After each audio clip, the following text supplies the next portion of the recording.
The plate hadn't even touched the table before the fist came down. "Get up! Don't move!" a police officer barked, his voice shaking the air. Customers froze mid-bite. Forks trembled. Plates clinked.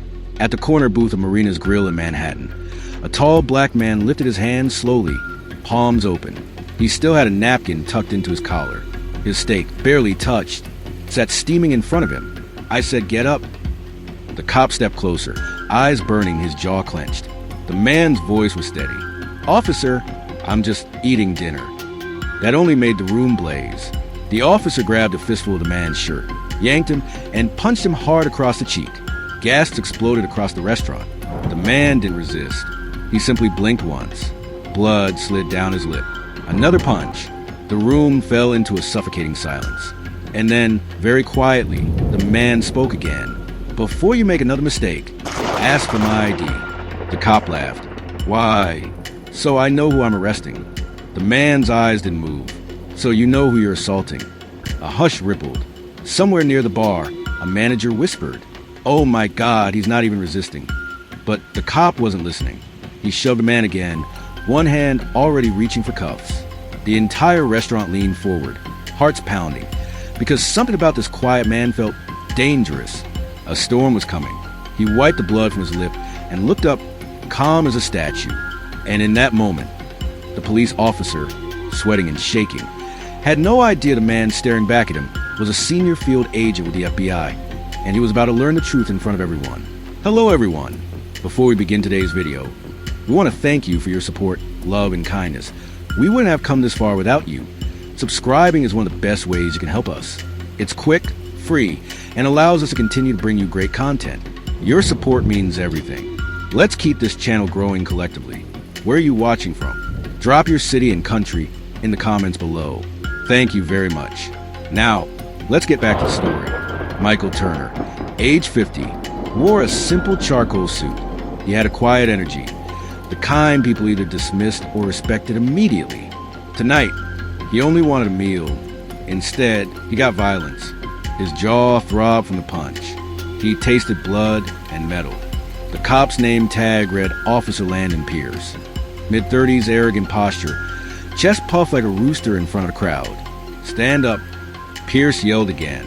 Michael rose. Slowly. He didn't raise his voice. He didn't fight back. Customers watched, horrified. A kid whispered to his mother, "Mom, is he a bad guy?" Her eyes glistened. "No, baby, he's not doing anything wrong." But Pierce didn't care. "I got a call," he announced loudly to the restaurant, "that a dangerous suspect matches your description. So unless you want more trouble." He jabbed him again sharply. Michael never lost his balance. He only said, "Ask for my ID." Pierce snatched Michael's wallet from the table, ripped it open triumphantly, and froze. His face drained. His throat tightened. Inside was a gleaming FBI badge. Everything inside him turned cold, but his pride was louder than his fear. Pierce snapped, "Fake. Looks fake. You people always try something." Customers gasped. A woman near the window whispered, "Did he just say?" Michael breathed slowly. "Officer, I'm a senior agent." Pierce slammed him against the wall. "I don't care who you say you are." Michael hit the wall with such force the picture frames rattled. Pierce pressed forearm to his throat. "You think a badge makes you better than me?" Michael coughed. "I think the law should apply to everyone, including you." Pierce's eyes blazed. The restaurant manager, Carolina Martinez, 42, Latina, rushed forward. "Officer, he didn't do anything. Please." Pierce shoved her aside with his arm. "Stay out of it." Carolina stumbled, grabbing the counter. Her staff stared, trembling. Michael's voice was calm, even as pain spread through his neck. "You're escalating a situation that didn't exist." Pierce growled, "I make the situation, not you." A steak knife clinked to the floor. No one dared move. A man at the bar lifted his phone instinctively, then froze, remembering no recordings, but he couldn't stay silent. "Officer," the guy was eating dinner. "We all saw it. You just walked in and started hitting him." Pierce barked, "Stay out of police business." Michael said, "It's not police business. It's abuse." Pierce's fist tightened. He swung again. This time, Michael caught it. Not violently, not aggressively. Just a simple, controlled grip. Pierce's eyes widened because he couldn't pull his hand back. Michael's voice was ice. Stop. Right now. His restraint was terrifying. Pierce snatched his hand free and stepped back, humiliated. The room was watching. Dozens of people. Eyes. Witnesses. Mouths trembling. Pierce's pride couldn't handle it, so he took out handcuffs. Hands behind your back, he hissed. Michael sighed. Officer, listen to me carefully. You're making a mistake that will cost you more than you know. Pierce waved his cuffs. I said hands behind your back. Michael placed his hands behind him, not resisting, not fighting, allowing himself to be cuffed. Pierce snapped the metal shut with a loud click. A collective gasp fluttered across the restaurant. Carolina whispered, I've never seen anything like this. The manager whispered to her cook, the police have to know who he is. Right? The cook shook his head. That officer doesn't care. He just wants to prove something. Pierce puffed his chest, triumphant. Michael stood calmly with his hands cuffed behind his back. Piercer sneered. Now we're stepping outside. You think you're special? You're just another. Michael turned his head. Finish that sentence. Out loud. Pierce froze. His arrogance cracked, but his fear only made him more furious. He shoved Michael toward the door. A chair toppled. Silverware rattled. Michael stumbled once, but kept his dignity. Outside, a squad car had arrived. Another officer stepped out. Sergeant Joanna Myers, 50s, seasoned, sharp-eyed, authoritative presence. She saw the cuffs, saw the blood, saw the shaken crowd to the window. Her face hardened. Pierce. What happened? Pierce spoke fast, nervous. He was resisting. I had to take him down. Michael spoke calmly. I was eating a steak. Sergeant Myers stared at him. Something in her eyes changed. Quiet, calculating. Then she asked, Do you have any identification? Pierce jumped. I already checked. It's a fake badge. Michael turned around, hands cuffed, offering his wallet. Myers pulled out the ID. Her face shifted instantly. Her voice was a whisper. Oh, God. Pierce swallowed. What is it? Myers looked at him like he was a child. That man is a federal agent. Pierce's color drained. Myers continued, slow, deliberate, senior field agent, counterterrorism division, clearance level 4. Michael exhaled. Finally, Pierce's mouth dropped open. I didn't know. He matched the suspect description. Myers cut through his excuses. Did you confirm anything before you attacked him? Pierce's throat closed. Michael still had blood on his mouth. His shirt was ripped.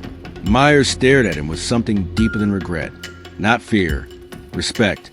She spoke softly. Agent Turner, are you hurt? Michael nodded. I'll be fine. But we're not done here. Pierce whispered. Please, just let me explain. But Myers didn't let him finish. She raised her voice. Sharp, commanding. Pierce, remove those cuffs. Now! Pierce fumbled. The metal clicked open. Michael rubbed his wrists. He didn't look angry, just disappointed. That made it worse. Myers opened the squad car door. Agent Turner, I can drive you to the station if you want to file a report. Michael shook his head. No, this needs to stay here. Everyone saw what happened. They need to understand why it matters. The crowd from the restaurant had come outside. Carolina, her staff, customers, some still shaking. They watched the exchange, silent. Michael turned toward Pierce. His voice was calm, almost gentle. Why did you hit me? Pierce's lips trembled. I got a call. Someone said. Michael cut him off. No. Why did you choose violence? Pierce swallowed. I don't know. Myers folded her arms. You didn't see a threat. You saw a black man alone. Pierce looked at his boots. Michael's voice was steady, low. You didn't ask questions. You didn't observe. You reacted. Pierce blinked back humiliation. I'm sorry. Michael nodded once, but he wasn't done. Downtown traffic slowed. People watched from sidewalks. Michael stood calmly, hands at his sides. He took out a phone, not to record, to make one quiet call. He spoke 4 words. "I need you here." No one knew who he called, but the tone suggested power. Myers stepped closer. "Agent Turner, if you're pressing charges, I'll support the investigation." Michael's voice was quiet. "This isn't just about me. It's about every person who sits down to eat and ends up bleeding." Carolina whispered, "He's right." Pierce shook. He kept looking at the ground. Every second of silence made his uniform feel heavier. Then, a black SUV pulled up. 2 men stepped out. Suits, cold eyes, quiet authority. They didn't need to announce anything. Myers whispered, "Oh no." Carolina gasped, "Who are they?" Michael answered, "Supervisors." Pierce's knees nearly buckled. The taller supervisor approached. He looked at Michael first, then at Pierce, then at the crowd. He spoke softly like a judge. "Tell me what happened." Michael didn't speak. He didn't have to. The witnesses stepped forward, one by one. A mother, a waiter, the manager, a child clinging to her hand. Their voices were shaking, but clear. He was just eating. He didn't do anything. The officer hit him. He was calm the whole time. Pierce's pride crumbled. The supervisor looked at him with cold disappointment. "You assaulted a federal agent, in public, without cause." Pierce opened his mouth, closed it. The supervisor turned to Michael. "Agent Turner, what do you want done?" Michael breathed in. The wind felt heavy. Everyone watched. He could destroy the officer right here. He had the power. But Michael Turner believed punishment should teach, not just hurt. He stepped closer to Pierce, so close they could feel each other's breath. His words landed like stone.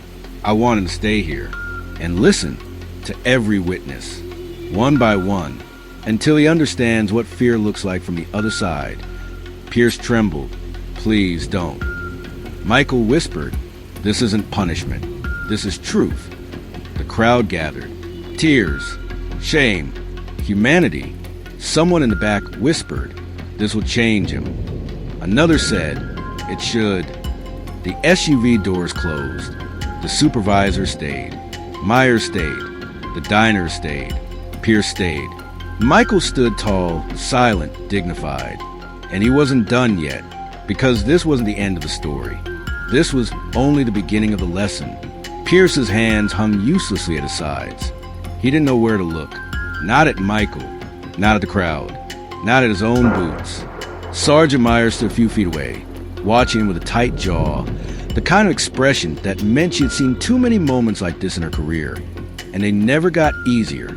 The taller supervisor folded his arms. Everyone who saw what happened stepped forward. They did. People from every table of Marina's Grill, a pregnant woman and her husband, a retired couple from Harlem, a college student, a cook with flour still on his hands, a kid with ketchup on her cheek, clutching her mother's coat. Each one stopped in front of Pierce. Each one spoke. Her voice shook. He was just eating. You walked in, and you hit him before saying a word. Pierce's face burned. Michael didn't say anything. He stood beside the supervisor, silent, arms folded, not angry, just watching. I brought him a steak. He thanked me. He seemed tired, like he had a long day. 15 minutes later, you punched him. Pierce swallowed. The elderly man leaned on his cane. My wife and I were celebrating our anniversary. We watched you treat that gentleman like he was disposable. He paused. My son used to get treated that way. He's gone now. The restaurant fell quiet. Pierce blinked hard. I wanted to help, but I was scared. I shouldn't have been. He didn't do anything wrong. You did. The kid's voice broke. Pierce's head dropped. She stepped right in front of him. You made my restaurant feel unsafe. Not because of him. Because of you. She wasn't yelling. She didn't need to. You shoved me. I have staff here who are still shaking. My customers are afraid, and they're not afraid of crime. They're afraid of the person who is supposed to protect them. The outside air was thick with silence. Pierce's eyes were wet now. No one mocked him. No one cheered. This wasn't entertainment. It was transformation. When the last witness stepped back, the supervisor finally addressed Pierce. This could have ended with a bullet. You are lucky to be standing here. Pierce tried to speak. I panicked. The call I got. Myers cut him off. You didn't panic. You assumed, and then you punished. Pierce stared at her. She continued. Fear doesn't give you permission to stop thinking. Michael stepped forward. You didn't see a person. You saw a threat. That's the problem. Pierce opened his mouth, closed it, opened it again. I didn't know he was. Michael didn't let him finish. It shouldn't matter who I am. Pierce's chest tightened. He whispered, I know. The supervisor laid it out bluntly. Officer Landon Pierce. Effective immediately. You are suspended pending investigation. Gasps rippled. Pierce's knees nearly gave out. My job, my career. The supervisor's voice was firm. Your job is to uphold the law, not break it. Pierce couldn't breathe. My wife is at home. My daughter, I don't know how to tell them. Michael spoke quietly. Tell them the truth. Tell them you made a mistake. And you're going to learn from it. Pierce wiped his face. He looked smaller now. Not physically. Emotionally. The kind of small that comes from being seen without armor. Pierce removed his badge, his gun, his cuffs. He placed them in Myers' hand. She didn't smirk. She didn't gloat. She only nodded once, and he walked away from the crowd. Slowly. No applause. No celebration. Only the sound of a man learning something he had never been forced to learn before. Humility. Michael stepped forward. Officer Pierce.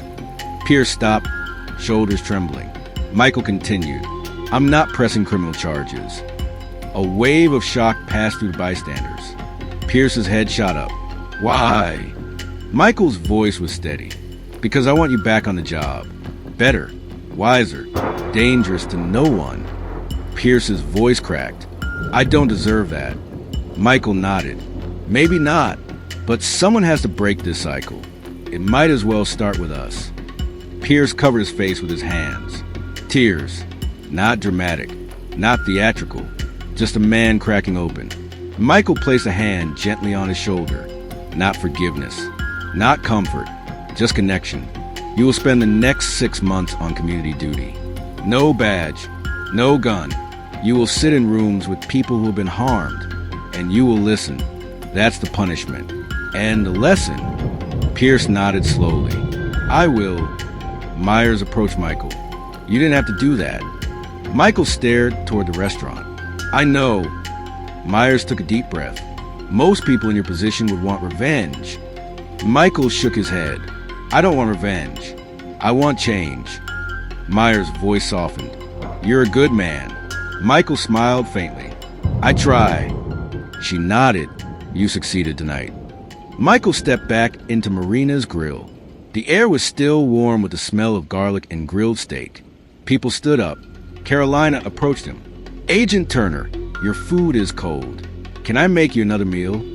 Michael looked at her, not as an FBI agent, not as a victim, just as a man who wanted peace. Yes, he said. Please. He returned to his table. The same plate, the same napkin still lying across the seat. Carolina brought a new plate. On the house, she whispered. Michael ate slowly. No one disturbed him. Not a single voice in the restaurant spoke louder than a murmur. They watched him with respect, not fear. Respect. When he finished eating, the teenager who had spoken earlier approached. Sir, I'm sorry I didn't help. Michael looked at him with gentle eyes.